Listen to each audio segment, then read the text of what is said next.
Well, welcome to the Kidney Trust Broadcasting Network studio and the Kidney Trust Fireside Chat. It's exciting, right? You can have a fire anytime and a fireside chat anytime of the day. There's most people think it's in the afternoon or the evening, and then that's true. That's a really fun time to have one, but it can happen any time of the day if it's cooler. And I know over here we're starting to enter into the fall time here where I'm at in Virginia, but fire time and marshmallows and s'mores are good any time of the day, right? But it is good to be here today. I have really excited about some of the things that the KT team and I are doing, and some of the other wonderful things that are coming out. And one thing is, I might just go ahead and say it now. We've been really working really hard lately on the Kidney Trails website, and you ought to go check it out at kidneytrails.com. It is interesting. We made some different changes, made some phenomenal changes. I am really enjoying them, and we've even got another site for the Kidney Trail Press. That way, it's definitely different. It kind of separates us to where if you want to read the blogs, or if you're interested in being an author, published author, you're more than welcome to check out kidneytrailpressllc.com. But it is a really good to be here with you today, and I'm excited because we do have a guest that I met. I think it was right during the middle of the pandemic, and we'll talk more about that here in a little bit with our guest. And one thing is interesting, folks, about the LinkedIn world, where I'm more involved in more than I am the other platforms, is that you can meet people from all over the world, and I've met people from Ireland, from Scotland, from Guatemala, from all the way in Japan. Anywhere in the world, I've been able to meet people and talk to people, which has been absolutely fantastic. Be able to get to hear their stories and hear the lessons that they've learned through life. So we're really excited to have this guest with us today. And as before we get started, there is another announcement that I do want to do. We'll play a little clip here. The Kidney Trail Press LLC has a published author, or the author. We have signed an author, and his book will be coming out very, very soon. So I'm going to show you that a little bit about his book, and then we'll put a video on introducing our guest, Kyle Murtagh. So let's go ahead and go to those clips, and then we'll be right back.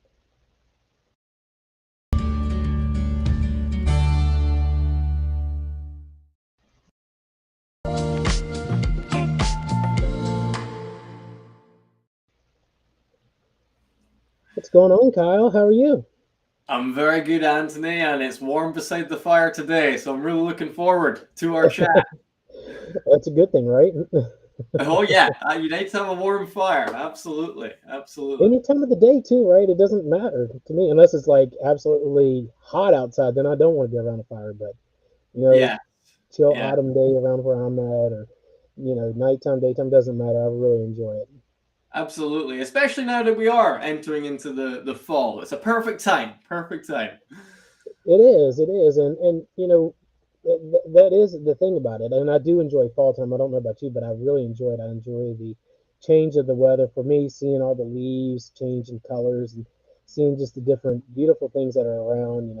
Enjoying the wildlife coming out. Running here and there. The other day, I actually saw a few deer in my backyard. Oh, So that was pretty sweet. I was walking out to the back, and the deer was roaming around. I lived in the woods, so the deer was roaming around, seeing around. I thought that was pretty cool. So yeah. Oh, it sounds like it. It sounds like it. And I think every season like brings something new to the table, doesn't it? I mean, summer's obviously very great, the warmth and everything. But autumn, I mean, the colors on the trees. I've got a lot of trees nearby where I live, and it really is marvelous to look at. It really is. And we're seeing a lot of squirrels going around now and things like that. Don't have any deers, Anthony, so you're winning on that one. But nonetheless, A lot going on. That we have squirrels too. Sometimes the squirrels show up on the live stream and we get distracted. But it is a wonderful thing. The thing about autumn and fall time, at least for us, it's called harvest time. That's when you've worked the soil, you've planted a garden, and then you're able to harvest things and bring it in. And sometimes around where we're at, we can our tomatoes and stuff like that. So and that's kind of how life is too, right? You plant different seeds in life, and then you grow, you water them, you labor, you toil over the different things, you pull the bad things out of life, you make sure your garden stays all nice and clean, and then come harvest time, you're able to harvest that and then store it up because wintertime is going to come, right? I mean, I've had multiple winters in my life. Oh yeah, we all have. We all have these hard, difficult, cold, challenging times. And you're absolutely right. And I think one mistake people do is they wait to plant their seeds on January 1st. You don't need to wait then. You can actually plant your seed today if you want to. And the sooner you put that seed in the ground, the quicker it's going to grow and you're going to have a tree of knowledge, of opportunities, of whatever it may be for you. But it's all about taking action, I feel, Anthony. That is so true. So Kyle, let's tell me a little bit, share with our audience a little bit about yourself and who you are and where you're from and a little bit about what you do. So in about 2 minutes, Absolutely. share a little bit about that. Sure, sure. My name's Kyle Murtagh. I'm a public speaking coach based here in Glasgow, Scotland.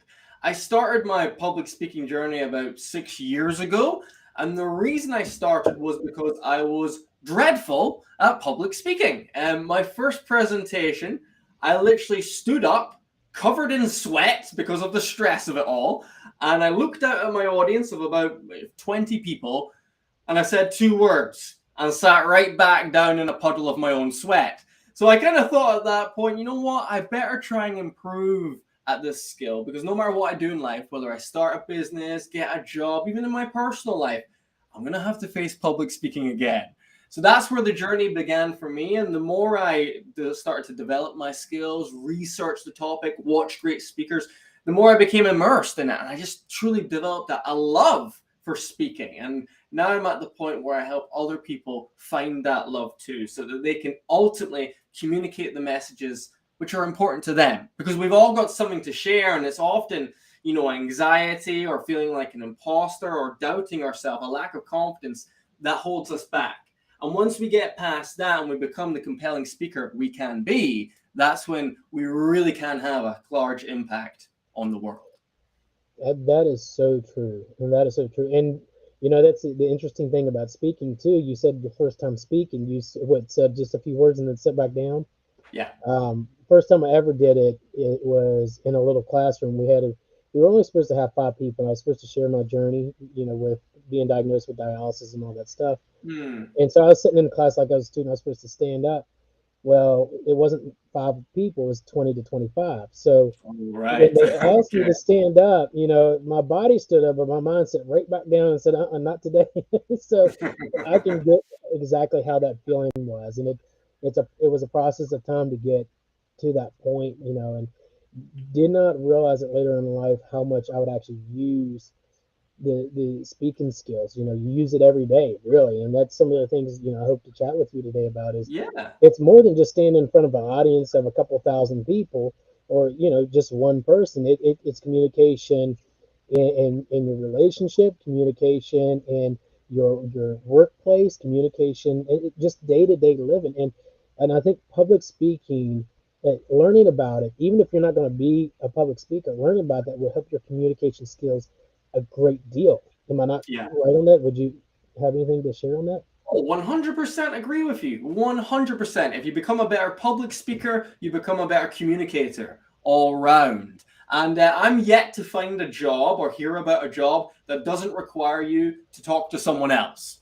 I think communication is still part of every job, even if you are an AI or all the technologies, you still have to talk to someone. So if you can communicate your ideas more effectively, you're going to be more effective in that role. And this is one of the reasons I called my business Confidence by Design. I could have called it something around public speaking, but we're not really working. Well, we're learning about public speaking, but what we're really working on is confidence, that self-belief. That is what learning how to speak to an audience will give you.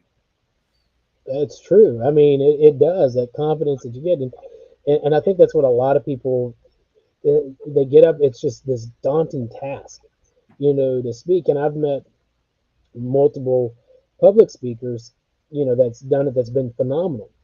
And Yeah. then I've met people that uh, they go to stand up, and you can tell it's either the first time or they just don't have the confidence built up. And that could be whether it could be from somebody talking in their ear, telling them, you did Yeah. this wrong, this wrong, this wrong, instead of saying, well, what about if we try this instead? And you can tell a confident speaker when they stand up. And it's funny Hmm. because I went to a conference one time, and I was one of the speakers. There's three of us on a panel. So Hmm. I had prepared. I had my notes. I had everything ready. I got up there and I was all dressed up. I spoke, and I was like, man, I did pretty good. Well, the guy beside me, he blew it away. He had so much Right. confidence. You could see that he had this, he was talking about his story too, and his journey. And he's one of the things I think got me is he actually put some comedic relief in there, comedy relief. One of the things is Hmm. his mom was a nurse, so she would diagnose everything, including the refrigerator. So, he Right. had that audience. So, you know, Yeah. I think that's very important to do that. And with the speaking with confidence, how many people has this helped since you started it? Well, it's very hard to judge because not only am I serving clients, I'm also putting video content out there. And I think, I mean, on my YouTube channel alone, I think it's had over close to 500,000 views on there. And if you include my TikTok platform as well, LinkedIn, it's very hard to say because I get some messages sometimes from people I've never met, I've never worked with, who say, I watched one of your videos and that helped me get a job, So it's hard for me to quantify, but I've helped quite a lot of people, I like to think. And so often it doesn't take a lot. You actually have all the ingredients already to become a great speaker. You just need a little bit of coaching, a little bit of direction, a little bit of structure sometimes. And then once you have those skills, once you become more competent, your confidence grows because you feel like you know what you're doing. It's kind of like, do you drive, Anthony? Do you drive Oh, a so the yes, I first do. time you did your first ever lesson for driving, you probably sat in that car and thought, "What the hell? I'm usually in the passenger seat. Why am I in the cockpit?" Right? But over time, once you started doing the lessons, once you passed your test and became a regular driver, it's like second nature. It's the same thing with speaking. You've just got to learn how to be that person in the spotlight and own the moment ultimately. It's true. Yes, it is. I remember first time I drive, it was absolutely terrified, just like I Hmm. was when I first spoke. So, it is, and it takes time. It takes time to build It that does. confidence. But having something like you have built with the Confidence Club, or Yeah. I think that helps tremendously getting people more confident about getting up in front of the audience. Hmm. Now, now, if we turn the clock back to 2020, we all probably had, I don't know, I had some speaking engagements lined up. I'm sure you did too. But Yeah. then everything shut down, right? So Wasn't ideal. it was not ideal. It wasn't ideal, but it was probably one of the best things that ever happened to me Yeah. because KT actually started everything that everybody sees with KT's because of that. Wow. But the interesting thing about it is you and I talked, I think, wasn't it 2020 that you and I had talked? I think it could be. Yeah, certainly 2020, maybe early 2021, along those lines. Yeah. Right. And you said something that really struck me because, we're now in this world of virtual, a lot of virtual speaking, a lot of virtual connecting, which I think LinkedIn has done a fabulous job of, connecting everybody together with different ideas. I mean, but you said something to me. You said, you don't have an audience now because I know as a speaker, I don't know if you do, I used to feed off the audience, if Hmm. they're really getting it. But you said you don't have anything to feed off, so you have to speak to the camera. You want to Mm. explain a little bit about that? Yeah, yeah. There's advantages and disadvantages of speaking online. The disadvantage is that you don't get very much audience energy or response coming back to you now. Quite a lot of the time when you are a speaker, most people have a blacked out screen. You can't even see them if you wanted to, right? So you've got to sort of create your own energy. The advantage, though, is that technically you've never been closer to your audience. Because, like, let's say you're speaking in front of 100 people. The person in the back row could be 30, 40 meters away from you, But now the whole audience are half a meter away from you. They can see your facial expressions, right? They can almost, in some ways, connect with you a little bit more because it's a little bit more intimate as a result. And that's why it's so important that we learn how to engage with our camera effectively. Because to this day, we still have so many people who are looking at their screen like this. And as you can see, that's a big change from when I'm looking at the lens, when I'm looking into my audience's eyes. And it's just all about learning how to interact with that camera effectively and see it as a human being. It can no longer be seen as a camera. This is your audience. You are speaking directly to them, and you've got to fully embrace that if you want to be successful online. Yeah, yeah, you do. And it was so hard for me, and at the time it was so hard for me, and I think for a lot of people when we started this, Yes. we tended to look down here Uh-huh. instead of up here Uh-huh. because we Because all wanted the to see. information's down there, Anthony. It makes sense to look down there, especially if you get a glimpse of your audience or you see your slides or whatever it may be. So you've almost got to train yourself to look on the camera. But I'm sure that since the pandemic, you've had a hell of a lot more international speaking engagements because of it. Would I be right in saying that? You would be absolutely right. I just spoke at the masterclass sessions with Steve Gadsden, Yeah. which was an absolutely fantastic experience. Besides that, we had horrible audio issues. All right. I Okay. I had I had everything set up. I had my mixer. I had my mic. I had a lapel that I was getting ready to speak. None of it would hook up to the computers. None of it would work. I ended up sitting Oh down no. and giving the speak because I like to stand up, when I'm Yeah. speaking. So I had my podium, had everything there, and then we ended up sitting right here in front of the camera, just like I'm doing now, with $4 headphones in my ear, trying to speak. But the interesting thing was, your thing about speaking to the camera really hit home. And so I was able to effectively communicate with the audience with what we were discussing and sharing the lessons that I was teaching. So I've been able to speak, and really it was interesting. I'm on an international level now Yeah. because Yeah. of this. Absolutely. And this is another one of the advantages of virtual speaking. You can now speak to anyone, anywhere, at any time. You don't have to go on a plane. You don't have barriers. They are there. Your audience are there. You've just got to learn how to embrace the lens and you can reach even more people than before. Yeah. Hey, Marcella. Hashtag Team Live. You are so right. Marcella is one of my live stream connections on LinkedIn. He does a lot of live streaming on LinkedIn. I don't know if you've ever met him, but he's a wonderful, does a wonderful. He just finished up, what was it, live every day in August, I think he did. Wow. That's impressive, Marcello. Well done. Well done. That's not easy stuff. No, and that's the other thing too, you know, because I've become a live streamer because of this as well, and I think it helps you in your speaking career as well to be more live stream. It shows a little bit more of the personal side of you as well. When you're Yeah. speaking, at least for me, I'm dressed up a little bit more than just a t-shirt. But Yes. in here, I'm in the comfort of my own home and things of that nature. So I think it helps you connect with your audience better. So when they do see you in person, they Mhm. know a little bit more about you and then connect with you on a deeper level. It's a great point, Anthony, and it's another advantage of online. We've now got an opportunity to welcome our audience into our home, right? We did not have that before when we were traveling to venues and they saw us in a three-piece suit or whatever we wear, right? So we now have that opportunity to connect even further, and that's ultimately what public speaking is all about: connecting with your audience so that you can move your audience. That's true. That's true. And it was like I said, and I think live streams has been really great as well. You see them from all over the world now, and you can be the different time zones. Pretty much on LinkedIn, there's a live stream going on 24/7 if you want to find one. Yeah, There's and the something on beautiful there. The beautiful thing as well is that is actually really good practice for when you do speak in front of an audience or you do a webinar or a workshop online. Because for whatever reason, when you turn a camera on, it heightens the pressure a little bit in some ways. So people almost are experiencing a little bit of what they will feel while they're public speaking. So you can get used to that feeling before the audience even shows up. So I say to people, look, if you want to practice public speaking every day, pick up your phone, turn on your camera, and start filming a video. And when you press that button to start filming, you're going to start to be more of a speaker. You're going to start to feel what you will feel on the stage, and you can get used to it.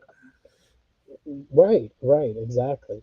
And so I think that's very good advice. It was hard for me to do my first video talking about, I think it was the Kidney Trail Summit, to actually hit the record button. And I'm trying to be energetic, and I'm like, um, and yes, Marcello, yeah, there is live every day in August.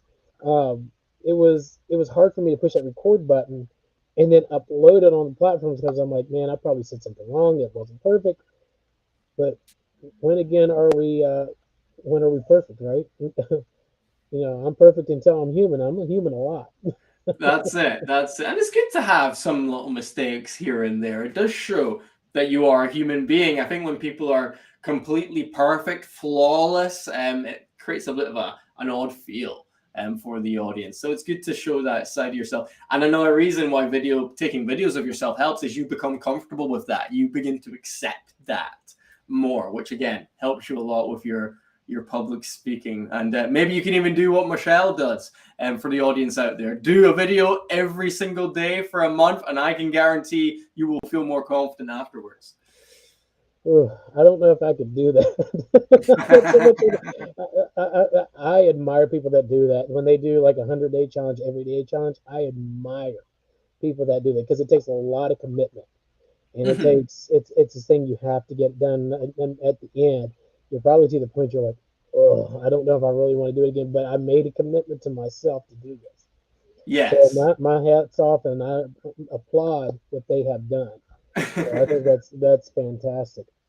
Now, one of the interesting things, with what I do with Kidney Trails, we do Kidney Trail Press, we do publishing. We're more on the publishing a book, publishing articles, and things like that. Yeah. And in the industry, the renal industry, especially, and all over the world, I'm sure there's a need for um, people getting kidneys, right? And then a lot of people say, well, go share your story, go share your story. Yeah. But and I think that's a wonderful thing for somebody to do is to share their story, trying to Mhm. bring more light to what they're facing, and sharing all this stuff.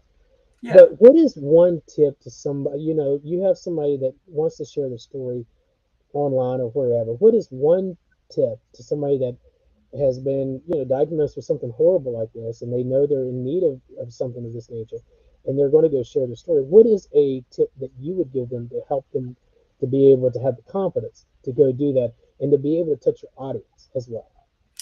Yeah. Yeah. I think it's all about finding a way to relate your struggle to the audience's struggle. So yes, you might suffer from kidney disease or something along those lines of an ailment of some kind, but talk about the emotional impact that's had on you, on your family, on the people around you, how it's made you feel.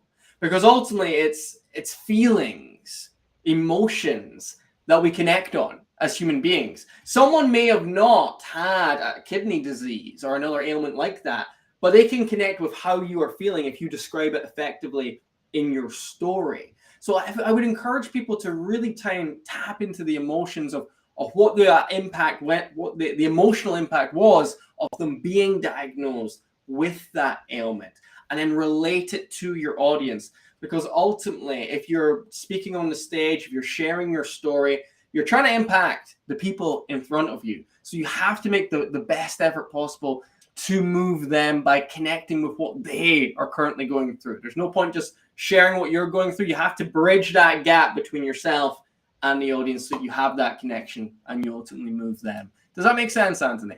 It makes perfect sense. It goes back to what somebody said. They said everybody's challenge is different, but the need is still the same. Yes, good So point. Very everybody's good quote. you've had different challenges than I've had, and I've had different challenges than you had, but there's still the same need. There's going to Yeah. be still the same time that we'll need the emotional support and the go get them, and you're going to be great. You're going to do this. You're going to do that. So yes, I totally get it, and yes, you're right, Marcella. Make it relatable. Connect with the audience with a parallel example. Mm-hmm. It's Mm-hmm. so true. And one of the things I learned later on in my speaking career really was to, we can speak about our stories and that's fine, but make sure that that story coordinates with the lesson that you've learned from that, Yes. Uh-huh. because it touches, and it's more than, hey, I need this. It's more like, this is what I can give you. Even though I'm in need, I can still give something to you, so you can take it away and it inspire and impact impact you as well. And Yeah. Jessica here said, all about connections with one another. It's true. Yeah, it really is. It really is. And I think that goes back to one of Les Brown's quotes, Anthony, right? Never tell a story without a point, never make a point without a story. There's got to be a purpose to your story, a message which will help the audience in some capacity, right? Going forward, regardless of what their struggle is, support them, give them something tangible that they can use going forward. And if you help them, then they may help you back with regards to what you're looking for as well. That's true. That's true. And Les Brown is a phenomenal speaker. And some of the things I learned just listening to him day in, and I listened to him when I was on dialysis. One of Ah. the speech, I don't know if you ever heard the speech, "It's Possible." Oh That yes, yes. that was one that really helped me, because he, you know, that thing, especially when I was going, on dialysis, I'd listen to Yeah, of him to hear course. how he, intertwined the stories with the lessons, and then he talked about, what was it, the point that he said that the individual was about to pass away. The individual was actually on dialysis, and the doctor said he only had so much time. And the Wow. mother said, "You're not God. You can't determine how much time he has or doesn't have." Yeah. So that was a phenomenal speech. And I think it's, and listen to people Mhm. helps you as well. Listening to them day in and day out, even just a few Yeah. 5-minute clips. Yeah, just taking in positive messages. And you know what's cool, Anthony? You were able to resonate with Les Brown on that.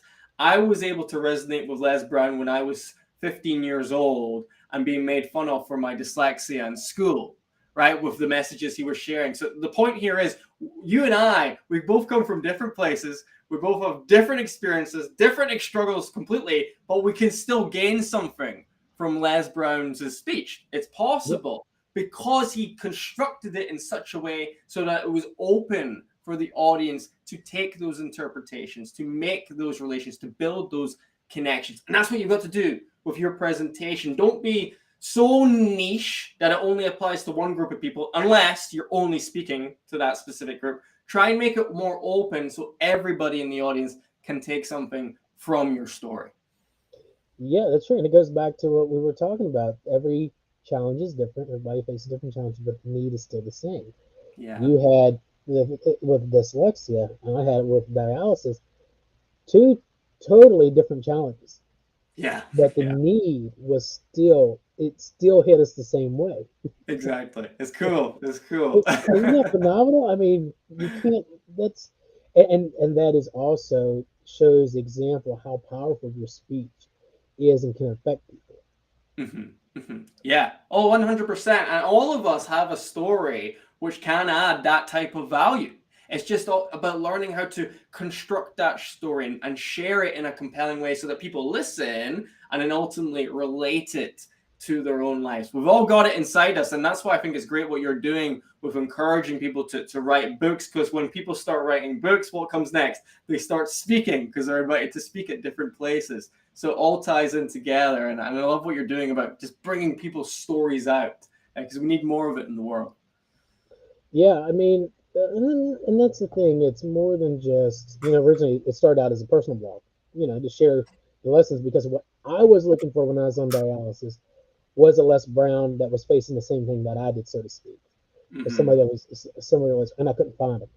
I couldn't find somebody to bridge that gap that you have been talking about. Yeah. So that's really the inspiration behind KT. It Mm-hmm. started as a personal blog, but it was those lessons that I Mm-hmm. think is more than the medical stuff. Because first of all, I'm not a doctor, and I don't Yeah. want to be talking about the medical stuff, because I would be an unqualified person talking about qualified material.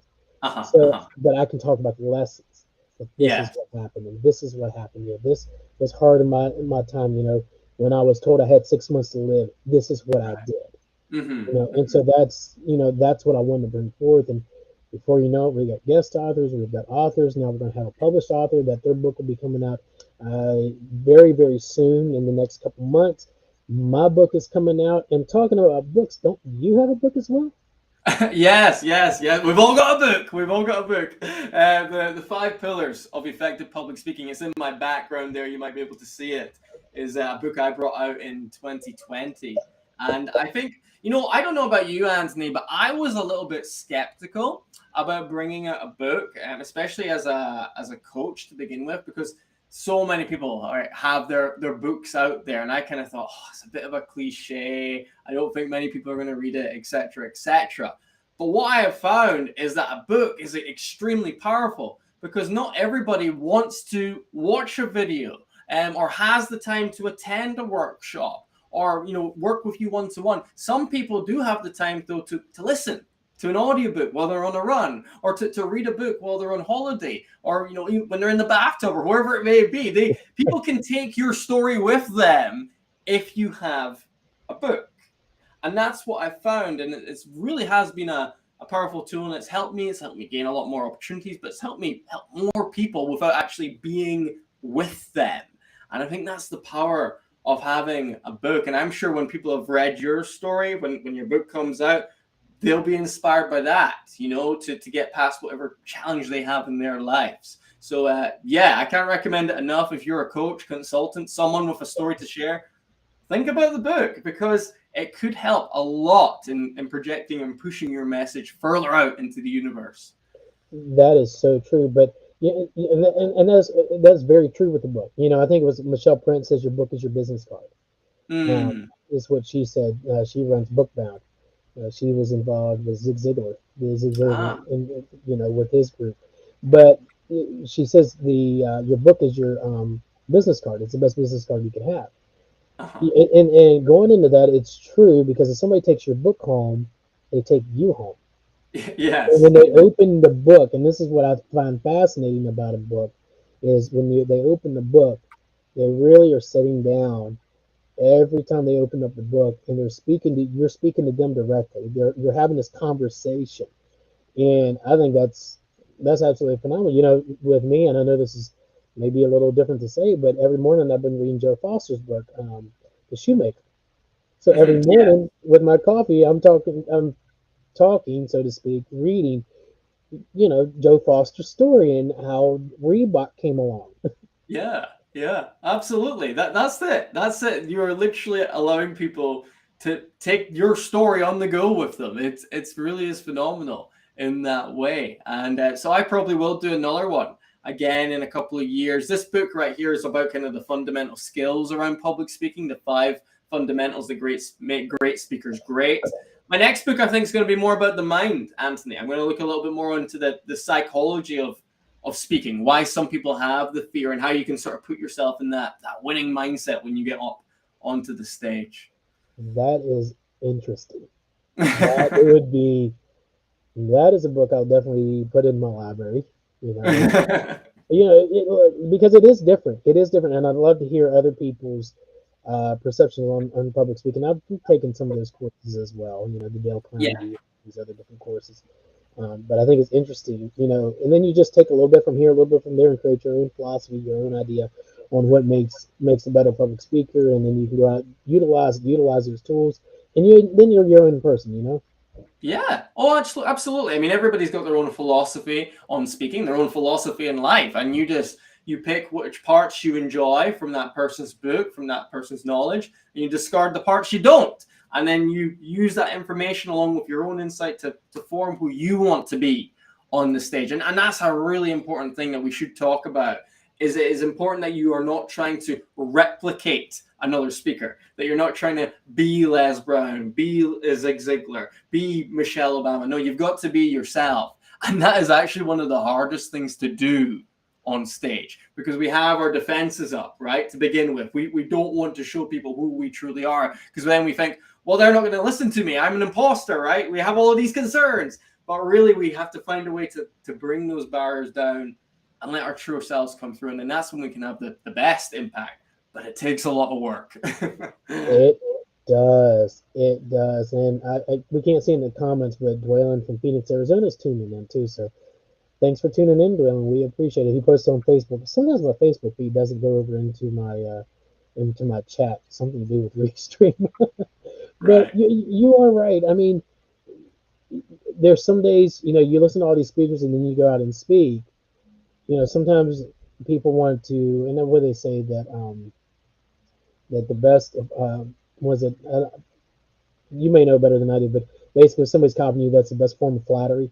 Oh For yeah. you, that Imitation is the best form of imitation, flattery. right? So, with all that being said, there is some speakers I see them, but they may have a little bit things that Jim Rohn did, and little things that Zig Ziglar did, but they collaborated.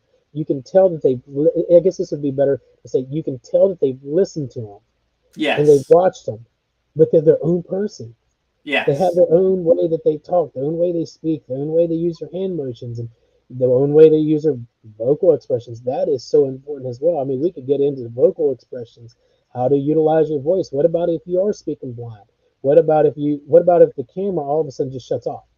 Hmm. And then I'm sitting there and I'm speaking and I have to use my voice to proceed to get my message across, and I have to bring it high and I have to bring it low, and I have to, when Yeah. it's emotional, get the emotions into, when it's serious, come a little bit lower, when I'm excited, get a little bit more energetic. So, we could go into all of that, but it's one of those things, that people learn this stuff, and I think it can probably more than likely that, well, they will learn it from your confidence um, club with what you're doing, Yeah. and it's to help bring the speaker out of them. Yeah, you can learn from all these people, but it brings out the real Anthony or the real Kyle. They said Mhm. yes, they've been taught by these wonderful people, but I can tell that is Kyle that's speaking. Yeah, yeah. Oh, absolutely, absolutely. It's absolutely critical that it is 100% you. And I think the way to get there with that is to be sharing, of course, content which is personal to you, to be talking about things you personally care about, because that's going to bring more of you forth as well. And then just going in with a mindset that I'm going to be myself. If they don't like me, that's okay. I'm happy with who I am, right? I'm not going to be something for them. I'm going to be myself, and that's what's going to bring the best out. I think Jessica's got a point in there about struggling with imposter syndrome. It might be useful for us to touch on that, if Yeah, it's okay with yourself, yeah, Anthony. sure. Let's start the Imposter conversation. syndrome. Yeah, imposter syndrome is really interesting in speaking. So a lot of the time, the reason I feel people have the fear is because of something called self-image. Auntie, have you heard of self-image before? I'm sure you probably Yes, have in your yes, reading. Yeah. So self-image is essentially how you see yourself. It's the opinion that you have of yourself. And it's one of the key reasons why people are successful and why people are not. Take another field, for example, running. You probably know, Anthony, I certainly know people who run often, okay? They run maybe every day, okay? And we also probably know other people who really struggle with exercise. They struggle to get started, and then when they do, they struggle to maintain it, and they go back to their old habits. And the difference tends to be identity. The runner, the person who's doing it all the time, sees themselves as a runner, so therefore they run. The person who's struggling with exercise does not see themselves as a runner, a swimmer, a gym goer, whatever it is, so they resort back to who they used to be, because we all are consistent with who we believe we are. So what does this mean for speaking? Well, when you go on stage and you don't see yourself as a speaker, what happens? You start to doubt yourself. You start to think you don't belong here. You start to think people are not going to listen. And that imposter takes over. But if you begin to see yourself as a speaker, see yourself as belonging on the stage, that imposter syndrome is less likely to show up. And you are more likely to show up in your best performance. So, self image, seeing yourself as a speaker, is so critical if you want to be an effective speaker. yes, definitely. And I think it goes to something I'm very, very, and not very. It's something that I talk about a lot is vision. You better have a clear vision of who you are. When you go up Mm-hmm. on stage, um, I have my own process on how I do that, and the Yeah. vision that I have. When I speak, I see myself on that stage. I see myself, whether it's holding the mic or here or right even in front of here. I perceive that I am a speaker, Yes. and there does come that doubt that Yeah. tries to take it in, and that imposter syndrome that tries to take over. Yes. Even to this day. even to this Yeah, day, it still tries to sneak in. I don't think it ever goes away, really, never goes away. Never because goes you're like, away. why do people want to listen to what I have to say? I don't have to say, Yeah. they'd be rather off, hearing such and such or such and such here. It's like, with Steve's class, I struggled with it a little bit because who's going to hear me after Joe Foster? I Hmm. mean, he was the founder of Reebok. I've got this brand new startup company, so to speak. I've been in the public speaking industry for years. Since 2014, he's had years and years of experience doing this. It really tried to creep up, but I had to push past it. I had to Hmm. say, I had to sit there and say, okay, yes, I'm not Joe Foster. I'm Anthony Reed, and they haven't heard this side of my story. And Yeah. these are the three lessons I have with these three examples. And it came back to what we've been talking about. The challenges, every challenge is, different, but the needs are the same. And it was one of the most fun times I had in front of the camera. But Brilliant. I think it had a major impact as well. And we got to talking to different people on there. It was fascinating. Yeah, yeah, absolutely. And we all do have that. We all do have that imposter who's trying to creep in. But when it does try, you've got to remind yourself of who you are. And you are a speaker. You belong here. And you can do this. But it all comes from reforming that mindset to begin with, right? If you go up and you've never thought of yourself as that, it's not going to work. So it's all about the preparation beforehand and working on this, telling yourself you are a speaker and so Yeah, that you will perform like one on the stage. doing the affirmations. I know one of my good friends over in Ireland, Darren Colley, he talks about affirmation and Mm, affirming, what these different things. And I yeah. think that's important as a speaker. With me, I know my preparation literally is, I've got a little clip I go on YouTube and watch. It's like 10 different speakers Hmm. from Bob Proctor, Zig Ziglar, Jim Rohn, um, W. Clement Stone, Napoleon Hill, all these different ones, and I just listen to them. Yeah. That's my thing. And then I set before and I grab my journal because I Uh-huh. write all my different, experiences, thoughts, and I start reading them. I'm like, this is because of this because of my life story. I'm ready to take the stage. And so I like that's my preparation. And then I go up and I speak. And I did that. One of the audience I spoke was over 3,000 people. that. That Wow. was absolutely absolutely terrifying. But what's more terrifying is the Princess of Jordan walked in, and I see her coming with her entourage, and I'm getting ready to take the stage. Yeah, but once again, I had done my preparation. It didn't matter who was in the audience, Hmm. Hmm. and like Marcello said here, preparation is key. Yeah. Hmm. Hmm. Yeah. One of the key differences between professional speakers and amateur speakers is that an amateur speaker will wait till the day before their presentation to start preparing, whereas a professional might give themselves months, weeks to prepare, to do the sort of planning, the writing, right? To do the rehearsals, the practicing out loud, to watch themselves by recording themselves and then getting feedback from other people. They will do all of that in before so that they put themselves in the best position to succeed come the big day of their presentation. And I love what you also talk about there, Anthony, of having almost a ritual before you stand up and speak. You watch these 10 different speakers who resonate with you, you read your story. What you're doing is you're priming yourself to go out there and perform. And I think that can be very, very effective as well. Do something beforehand that gets you in the state, in the place that you need to be in. Some people like to do a bit of exercise beforehand. Some people like to watch their favorite comedians. Some people like to meditate. Do what you have to do to be in the best state of mind to succeed. Right, because in all reality, and you said in the right mindset, the mind is so vital. Yes. One, if you ain't careful with what you let in here, and especially before you speak, it'll determine how well you do. And Mm-hmm. it will determine how you perform on stage, so to speak. And sometimes it'll take over on stage. One of the worst speaking experiences I've ever had, I was asked to speak on at this a fundraiser. So I Uh-huh. drive up 2.5 hours to go speak. And I actually made a little mistake. I prepped myself just like I normally do. I got up on stage and I started to speak.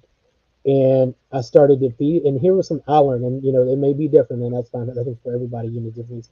I was used to feeding off the audience, Yeah. okay, and that we found in 2020, that kind of was a downfall for some of us. So I was used to feeding off the audience, and as soon as I started speaking, all it was negative energy everywhere I looked. I couldn't Right. connect with them, and I realized after that speech that I need to feed off my story and off of my skill as a speaker Yeah. versus looking at somebody else. They were looking at me like you were looking at a new gate. I mean, it was horrible. We had Yeah. 200, 300 people. They're just sitting there. I'm like, Hmm. Hmm. I'm pumping, I'm priming, I'm pumping, I'm priming, and it's just like I didn't Yeah. get anywhere with these people, and I've tried Yeah. the best that I could, but once again, I made that for me. I made the mistake. This is my thing: is that I was determined to feed off the audience, and Yeah. didn't realize that the most important thing I need to feed off was my story and the Yeah. lessons I learned and being confident what I did. Yeah, and I love that you're taking ownership of that because there's so many people, Anthony, that would just say, "Oh, that was a tough crowd. The next one will be better." But the fact that you're saying no, that was actually me, that was on me, that things didn't go well, is absolutely right. Because as the speaker, you are the leader. You are the one who has to put out the energy. The audience don't have to give you anything. They don't owe you anything. You've got to bring them. You've got to lift them up. And you're absolutely right. The best thing to do is to be fully reliant on yourself when you first go onto the stage. Do not expect anything from the audience. Do not invest anything on what the audiences look like. Make sure that you are the beacon. You are the one generating the state that you need to be in to perform at your best. So that's a great story there, Anthony. Great example. Yeah, and it was interesting. I learned from that, and then I went and spoke at another audience later on that year, and it was once again it was a phenomenal. I had a phenomenal time, Mm-hmm. and the audience loved it. I was enjoying myself. I was having a great time, and so it was two different experiences. But it wouldn't have been a great time had I not said, "Hey, that was me. That was the man in the mirror. Yeah. Let me rechange my thing and not Mm-hmm. feed off the audience. Let me feed off my spirit and my confidence." Yeah. And so Yeah. it changed everything. And I went out to that audience and just felt like I did. It was wonderful. I had a wonderful time.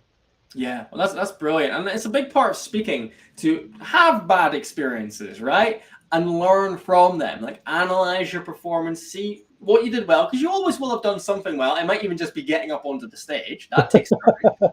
It does, it does. But also, what areas you can improve upon. I remember first time I tried to do a bit of improv comedy in a group. And basically, in these improv comedy groups, you're creating almost like an acting scene out of nothing. You'll get a suggestion from the audience. So you might say candy floss, Anthony. And then we've got to create almost a scene involving candy floss. And the first time I did it, I just didn't insert myself enough. I didn't like jump in and say much. So I just sort of, mirrored into the background and barely contributed at all. And any jokes I did try just fell flat, which made things even worse. So afterwards, I went away and I analyzed it and I thought, okay, Kyle, you need to insert yourself more. You need to start leading the scene instead of waiting for other people to take action. And furthermore, you need to fully commit. Part of the reason my jokes weren't working because I didn't fully commit to them. I only put half a foot in, if you know what I mean. I wasn't fully in it. So I did make those changes. And the next time I did an improv comedy show about 5 months later, it went really well. I had the time of my life. I got some really strong laughs. So it just goes to show, walk away, analyze what you did well, where you can improve, and you'll grow as a speaker. And that's true. That's true. So let's divert just a hair. Let's say we got somebody in the audience that wants to learn how to speak, okay? Or they want not just learn, they want to get in the speaking industry. Yeah. How would you recommend them to start that? I know we talked about the phone, but they actually want to get on stage. They actually want to share that. How would you go about them? And it could be virtual, it could, maybe easier now. How would you recommend them do that? Yes, yes. Well, I think in order to get speaking opportunities, you need to start to build your brand as a speaker, if you will. And that actually does start with your phone once again, because we've got all of these great platforms. We've got LinkedIn, Facebook, Instagram, all of these places which speakers of the past did not have. Utilize them. Start posting videos about your topic online. Share little tips, share little hints, just little small videos to give people a sense of what it's like when you are speaking. And alongside that, also try and seek out opportunities to speak. I think networking events are a great place to start. Often at a networking event, there will be a key speaker who will have like a 10-minute slot. Contact the organizers, reach out to them, ask to take on that slot. It could give you some more opportunities as well. If you just want some stage time, you can go to places like Toastmasters, of course, and you can practice your craft there in front of supportive people. I've also got the Confidence Club. It's a safe place. You can come along. You can learn skills about speaking. You can practice, get feedback, all of that good stuff too.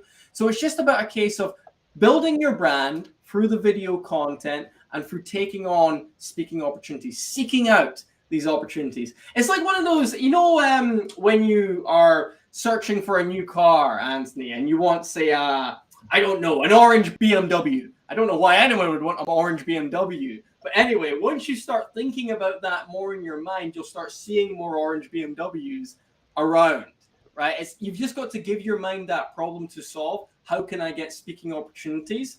And you will begin to see more opportunities around you. They are out there. You've just got to reach out. Definitely, definitely. And give us a little bit more information if people want to get in touch with you about the Confidence Club. Is there a website or something they can go to so they can learn more about that? And how do they connect with you? Yeah, absolutely. So my website is confidencebydesign.co.uk, confidencebydesign.co.uk, and it's got all the information on there about the Confidence Club, how it works, when we meet, what topics we're covering next. You can also connect with me on LinkedIn. Just type in Kyle Murtagh. There's not too many Murtaghs out there, so you should be able to find me. No problem at all. And I've also got a YouTube channel as well. Just type in once again Kyle Murtagh, and they'll be able to get me on there, Anthony. Excellent, excellent. So what I'm going to do here, or maybe I'm going to try to. There we go.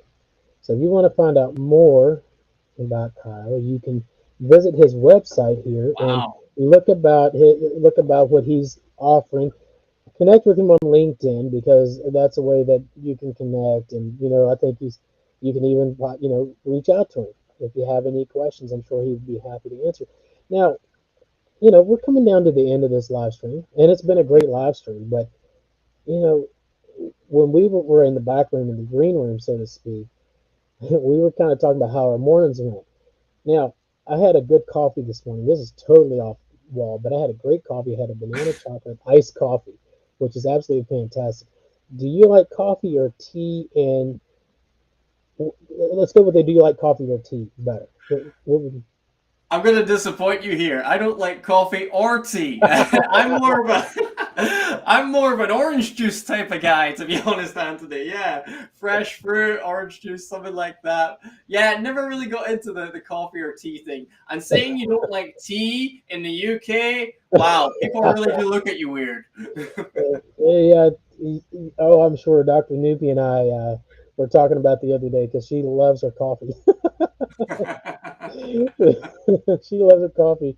I was like, tea? She goes, it's okay. I like coffee better. It's like, yeah, that probably gets you some stairs. That's funny. But I mean, it's been, you know, this is the one reason I wanted to have you on. I want to have this meaningful conversation, casual chats, just this little thing. And I think it's been wonderful. And ladies and gentlemen, I will let y'all know is y'all should be seeing promos, but we're going to have the Kidney Trails is going to have a business conference coming up very, very soon. And Kyle, last time we were, is going to be one of the speakers that's going to share just a little bit more, maybe a little bit more about what we're talking today to help you grow yourself. That's really what the conference is about, is to grow yourself in your career and in your person in your life and that. So, we're really excited to have you there. Yeah, well, really looking forward to it. Really looking forward to it. We can explore a little bit more in depth some of the skills and strategies around speaking. So it's going to be a good one. Don't miss it. Don't miss it. Don't miss it, and you will see it. You're going to start seeing promos fly out. You're going to start seeing little videos pop up again. This is just part of the thing that we do, and what I do. With KT, it's interesting, Kyle, because a lot of people see Kidney Trail as an advocate organization, which we're a company, and Hmm. really, in all reality, I'm here to help people grow Yeah. that have had kidney disease or that have had facing challenges like self development, self help, personal development, all that stuff. It Yeah. all goes into that, and that's something that I'm excited about because I think with stuff like that, and then bringing on guests like you. Yeah, you Mhm. don't have an experience of kidney disease, but it goes back to that challenges and need thing, challenges and need Yes. thing. Yeah, So yeah, we've all that's had a struggle of some kind, and what you're doing is phenomenal. Giving people an opportunity to share their voice and to elevate people. That's ultimately what it sounds like. What's bringing your community together? They all want to improve. They all want to elevate. So can't wait to see that at the next event even more. yeah, we're really excited about it. Was there any last words? We're down to the last few minutes. Is there any last words you'd like to share with our audience? Um, Go for it. Yeah, I think if you want to become a more effective public speaker, first step is to work on this up here, right? You've got to start seeing yourself as a speaker, believing you have a message to share because you do. You've got a unique story, you've got struggles that have happened to you, you've got value that you can give your audience. You've just now got to take the steps to start reaching the stage. And like we spoke about, that could start with just making videos on your phone, reaching out to event organizers, or even there might be other opportunities closer to home to you. But you will have opportunities out there. So go out there and get them because we need to hear your story. That is true. That is true. Well, ladies and gentlemen, I believe we're going to wrap up. Kyle, if you'll just stay in the green room for a few minutes after the show, definitely chat just a few more minutes. But, ladies and gentlemen, it's been wonderful. And to those of you, and I should have probably said this earlier, if you're watching this on replay, hashtag replay. Let us know that you are hashtag replay. And that way we can see. And if you have any questions for either Kyle or myself, you can reach out to both of us on LinkedIn. Connect with us. We're happy to connect, happy to always have conversations. But we really appreciate y'all's time on this Saturday morning. For me, over in the UK, it's what 5 o'clock where you're at, Kyle. Yes, So yeah, 5 o'clock. yeah. So we appreciate it, and until next time, we keep encouraging you to keep it up. We're one step closer to the next peak. See you at peak. Look at that. I just botched that ending. I let my confidence get the best of me. Anyhow, y'all have a great afternoon, great night, great morning, whatever it is. And until next time, we'll see you next time.